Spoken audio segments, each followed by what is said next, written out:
ராம் ராம், வாழ்க வளமுடன். Voice of காஞ்சி நேயர் அனைவருக்கும் இனிய மாலை வணக்கம்.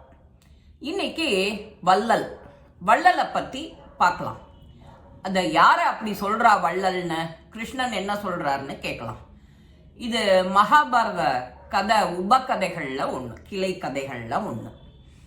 இவர் நம்ம சாதாரணமா யாருன்னு சொல்லுவோம், வள்ளல்னா நீ பெரிய கர்ண பரம்பரை பாரு அப்படின்னு சொல்லுவோம் வள்ளலுக்கு. அதே போல நீ தானம் கொடுக்கறது, தர்மம் கொடுக்கறது எதுவா இருந்தாலும் வலது கை கொடுக்கறது இடது கைக்கு தெரியக்கூடாது அப்படின்னு சொல்லுவான். இது வழக்கம். சொல்றத 10 பேர்கிட்ட சொல்லக்கூடாது, காட்டக்கூடாது. நான் செஞ்சேனேன்னு நீயே உன் வாயால சொல்லக்கூடாது. இப்படி எல்லாம் தான். அப்பதான் இந்த தர்மம் உனக்கு தலை காக்கும், தர்மம் செழிக்கும் அப்படின்னு சொல்றோம். இது இவர் சொல்ற இந்த மகாபாரத கதைக்கு வருவோம். பாண்டவர்கள், கௌரவர்கள், கர்ணன், இந்த 3 பேரையும் ஒரு நாளைக்கு பரீட்சை பண்றார். நீ எல்லா ஜனங்களுமே கர்ணனை தான் வள்ளலுக்கு முன் உதாரணமா சொல்றாளே ஜனங்கள்லாம், அது ஏன் எப்படி அப்படிங்கிற ஒரு ஆராய்ச்சி வரும்போது கிருஷ்ணன் சொல்றார், இதை நான் உங்களுக்கு ப்ரூவ் பண்றேன் அப்படின்னு. இவர் ஒரு வயோதிகர் வேடம் அணிஞ்சுண்டு முதல்ல துரியோதனன் கிட்ட போறார். துரியோதனன், உன்னோட புகழை கேட்டுதான் இங்க வந்திருக்கேன் உன்னோட அரண்மனைக்கு. நான் உலக நன்மைக்காக ஒரு யஜ்ஞம் வேள்வி செய்ய போறேன். அதுக்கு வேணுங்கிற மரங்கள் எல்லாம் நீ தான் கொடுக்கணும் அப்படிங்கிறார். அதுக்கு என்ன, ஆகா பேஷா கொடுக்குறேன், இன்னைக்கே இப்பவே ஆளை வச்சு அறுத்து எடுத்துட்டு போயிட, நான் கொடுக்க சொல்றேன், 2 ஆளை அனுப்புறேன் அப்படிங்கிறான் துரியோதனம். இப்போ வேண்டாம், எனக்கு நான் எப்போ வேள்வி செய்யறேனோ அதுக்கு 2 நாளைக்கு முன்னாடி நான் வாங்கிட்டு போறேன் அப்படிங்கிறார் கிருஷ்ணன். இதே மாதிரி தர்மர்கிட்டையும் கர்ணன் கிட்டையும் கேட்கிறார். தர்மரும் இதே பதில சொல்றார். உடனே எடுத்துட்டு போங்கோ, ஆளை அனுப்புறேன், நான் 2 ஆள் அனுப்புறேன்னா நான் 4 ஆள் அனுப்புறேன் அப்படின்னு தர்மரும் சொல்றார். பஞ்ச பாண்டவாலும் சொல்றான். அடுத்தது கர்ணனோட முறை வருது. கர்ணன் இப்பவே எடுத்துட்டு போங்கோ அப்படின்னு அவனும் சொல்றான். எல்லாருக்குமே சொன்ன ஒரே பதில், வேள்வி ஆரம்பிக்கிறதுக்கு 2 நாளைக்கு முன்னாடி நான் வாங்கிட்டு போறேன் அப்படின்னு சொன்னதுதான். இவாளுக்கெல்லாம் கொஞ்சம் ஏமாத்தம் ஆயிடுறது. சரி, அவர் கேட்கும்போது கொடுக்கலாம் அப்படின்னு விட்டுடுறான். அடுத்த வேலையில மூழ்கி விடுறான். இதுக்கு நடுப்புற பார்த்தா இவர் கிருஷ்ணன் சும்மா இல்லாம பரீட்சை தானே பண்ணி பார்க்கிற, ஒரே மழைய வரவழைச்சு விடுறார். எல்லா இடமும் மழை, காடு, வெள்ளமா போயிடுது. எல்லாரும் அதுல கவனம் செலுத்துறார். ராஜாக்கள் எல்லாம் யாரு, துரியோதனன், கர்ணன், தர்மர் எல்லாருமே நாட்டை வளமாக்கணும், ஜனங்களுக்கு நீதி கிடைக்கணும், அவ கஷ்டப்படக்கூடாது அப்படின்னு இதுல பிஸியா இருக்கும் போதே இவர் இதுதான் சமயம், இவாள்லாம் என்ன பண்றா பாப்போன்னு போறார். முதல்ல போய் துரியோதனன் கிட்ட கேட்கிறார், நான் வேள்வி செய்யறேன்னு சொன்னேன் ஒழியா, இன்னும் 2 நாள் கழிச்சு வேள்வியை ஆரம்பிக்க போறேன், அதுக்கான மரங்கள் எல்லாம் நீ எனக்கு கொடுத்து உதவி செய். என்னது, உனக்கு நாட்டுல என்ன நடக்கிறதுனே உனக்கு தெரியலையா? மழை பெஞ்சு வெள்ளக்காடா இருக்கு, மரங்கள்லாம் நனைஞ்சு போச்சு, அது எப்படி நீ வேள்விக்கு யூஸ் பண்ணுவ அப்படின்னா உனக்கு கோபம் வந்துடுறது, போப்போ அப்படின்னு சொல்லி விரட்டி விட்டுடுறோம்.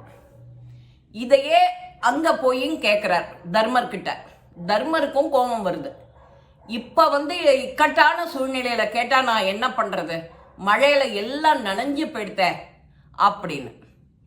அதையே கர்ணன் கிட்ட கேட்கிறார். இந்த இக்கட்டான சூழல்ல தான் நான் எப்படி இத பண்ண போறேன், ஹேண்டில் பண்ண போறேங்கிறதுல தான் இருக்கு. சரி பரவாயில்ல, அரசர அவையில இருக்கிற ஆளுங்கள் எல்லாம் கூப்பிடுறான். மரம், ஜன்னல், தூண், தாவாரம், என்ன உத்தரம் இருக்கோ எல்லாத்தையும் வெட்டி இவருக்கு யஜ்யத்துக்கு கூட மரத்தை நம்ம அப்புறமா இதை செப்பன் இட்டு பண்ணிக்கலாம்.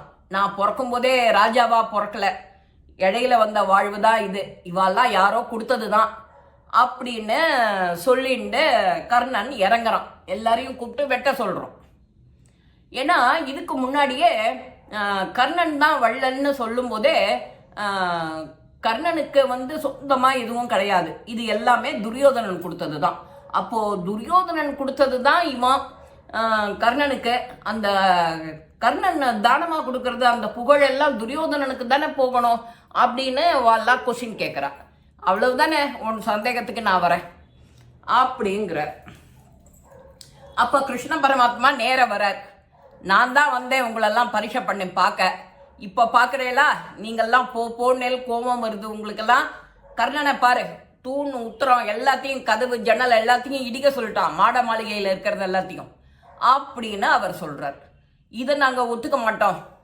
நீ வந்து இக்கட்டான சூழலில் வந்து கேட்ட, நாங்கள் கொடுக்க மாட்டோம்னு சொல்லலையே, உனக்கு அஷூரன்ஸ் கொடுத்தோமே அப்படிங்கிறா. இவ்வளவு தானே? சரி, உங்கள் 3 பேருக்கும் ஆளுக்கு ஒரு மலை, இமயமலை மாதிரி பெரிய மலை, ஒரு தங்க மலை கொடுக்குறேன். அதை கார்த்தால சூரிய உதயத்துலேருந்து சூரியன் அஸ்தமனம் ஆகிறதுக்குள்ளே தானம் பண்ணி முடிக்கணும். இதில் யார் ஃபர்ஸ்டோ அவள் தான் நான் வள்ளல்னு நான் ஒத்துப்பேன் அப்படிங்கிறார் கிருஷ்ணன். சரி அப்படிங்கிறா. முதல்ல இது கொடுத்தாச்சு, மலையை தானமாக கொடுத்தாச்சு. முதல்ல துரியோதனன் கிட்ட போகிறார். அந்த மலையில் ஒரு 1/4 பாகம் மலை தான் தானம் ஆயிருக்கு. வெட்டிகிட்டே இருக்கா ஆள்கள், வரவாளுக்கெல்லாம் வெட்டி வெட்டி வெட்டி வெட்டி கொடுத்துட்டு இருக்கா. அப்போ துரியோதனன் சொல்கிறான், நீ கொடுத்தது பெரிய மலை, ஒரே நாள் பத்தாது, எங்களுக்கெல்லாம் 2 மாதம் வேணும், அதை வெட்டி எடுத்து எல்லாருக்கும் தானம் கொடுக்க அப்படிங்கிறான். இது கிடையாது, இது போங்கு ஆட்டம் அப்படிங்கிற மாதிரி கிருஷ்ணன் சொல்லிட்டு வரான். அடுத்தது சேம் தர்மர்கிட்டையும் அந்த மலை 1/4 பாகம் தான் உடஞ்சிருக்கு. அதை உடச்சி எடுத்துட்டு இருக்கா. ஜனங்கள் எல்லாம் வரவாளுக்கெல்லாம் தானம் போயிட்டே இருக்கு. இது அப்படியே கடைசியில் கர்ணன் கிட்ட வரார். கர்ணா, நாங்களான எங்கள் மலையில் 1/4 பாகம் போச்சு, கர்ணனோட மலை அப்படியே இருக்க, அவன் இன்னும் ஒன்றுமே வேலை ஆரம்பிக்கல போல இருக்க அப்படிங்கிறா. அவன் கர்ணன் கிட்ட பொறு அவசரப்படாத, கர்ணனுக்கிட்ட அவன் வாயால் சொல்லட்டும் அப்படிங்கிறார் கிருஷ்ணர். கிருஷ்ணரை கேட்ட உடனே கர்ணன் சொல்கிறான், நீ எப்போ கொடுத்த இந்த மலையை? நேத்திக்கு கொடுத்த மறு நிமிஷம் ஒரு சின்ன குறுநல ராஜா வந்து, நான் ரொம்ப கஷ்டப்படுறேன், எங்கள் நாட்டு மக்கள்லாம் ரொம்ப கஷ்டப்படுறா, எனக்கு பெரிய தனம் மலை மாதிரி இருக்கிறது தான் வேணும் அப்படிங்கிறார். அவர்கிட்ட நான் அப்போவே கொடுத்துட்டேனே, நீ நேற்றுக்கு கொடுத்ததை இன்னைக்கு வந்து நான் அதை கொடுத்துட்டு மறந்து போய் என் வேலையில் முழுகிட்டேன். அப்போ அது என்னோடதாக இருந்தது, இப்போ அது என்கிட்ட இல்லவே இல்லையே அப்படின்னு விட்டார் கர்ணன். எப்படி எங்கே உயர்ந்து நிற்கிறார் பாருங்க. நீ எப்போ மனசில் நினைக்கிறியோ தானம் கொடுக்கணும் தர்மம் கொடுக்கணும், அப்போவே கொடுத்துடும். அந்த மனசு அடுத்த நிமிஷம் மாறிடும். மனம் ஒரு குரங்கு, வலது கை கொடுக்கறத இடது கை பார்க்கக்கூடாது. அந்த மாதிரி தானமும் தர்மமும் பண்ணணும், பண்ணினதை சொல்லக்கூடாது, சொல்லி காட்டக்கூடாது.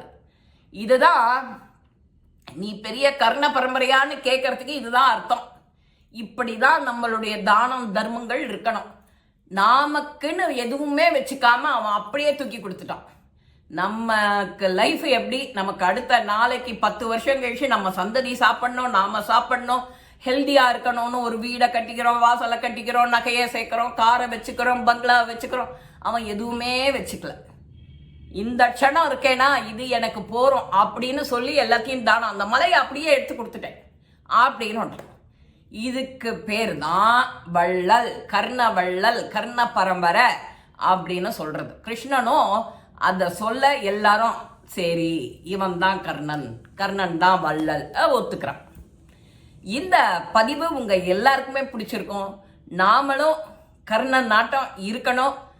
ஒரு எந்தெந்த நிகழ்ச்சி உங்களால் என்ன தான தர்மம் பண்ண முடியுமோ அதை யோசிக்காமல் டக்குன்னு கொடுத்துடுங்க.